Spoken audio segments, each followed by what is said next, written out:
those buttons once they push them in. Next time they come out, they're going to come out on their own. Okay, the first thing that you want to do is check the entire system to make sure the system is not leaking no more than the required PSIs that's allowed for it to leak. So you put your foot on the brake. You hold the brake for how long? 1 minute. 1 minute. You're looking for no more than how many PSIs drop pressure PSI. in that 1 minute? 4. So you tell the instructor, I'm holding the brake. I'm putting pressure on the brake. I'm watching my air gauges. I should see no more than 4 PSIs drop in the 1 minute I'm holding this brake. He will tell you 1 minute has passed. Now you have to simulate an air loss. What you're going to create is your alarms to go off on the truck. There's 2 alarms. There's a verbal alarm, there's a visual alarm. You should hear an alarm and you should see an alarm.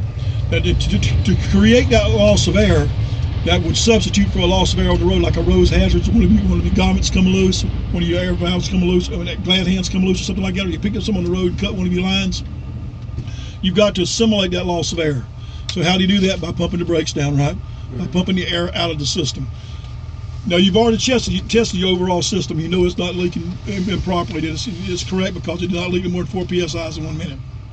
Now you want to pressure this system to get the air out of it, create a false leak for the air. You start pumping your brakes. At 60 PSIs, you should hear a verbal alarm, and you should see a visual alarm. You should hear a buzzer, and you should see a red light. The red light is on, and the buzzer is on. Now that's your warning device. That's the A on your lab, the alarm system. It is a visual alarm, the red signal. It's a verbal alarm because you can hear the buzzer at approximately 60 pounds per square inch. Now listen, if this were to happen to you into real life, you get this vehicle off the road immediately. Immediately, because you got about 20 more pounds of pressure and the system's going to lock down on you.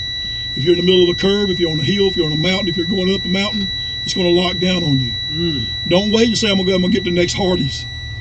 Pull this thing off and stop immediately. Immediately pull this off and stop.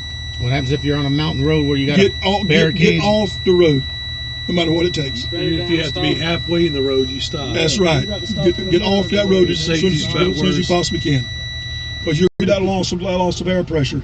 And what will happen now is our emergency braking system will take effect. So what we have to do is we have to force air out of this system, simulating the loss of air because of an incident or situation that happened on the road. So what we'll do is continue pumping down to how many PSIs? 60. No, 20 to 40. No, 20 to 40. 45. 20 to 40. Okay, 20 to 45 is good, 20 to 40 is good too.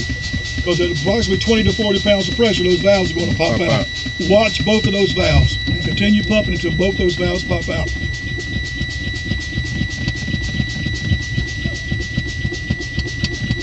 Now watch them, because one may pop out before the other one does. Did they both pop out? Yep. Yes. Okay, they both popped out. So watch those in case one does not pop out and the other one does. If one does pop out and the other one does, for God's sakes, do not reach over there and pull that valve. Remember I told you when you push those valves in, you don't touch them anymore?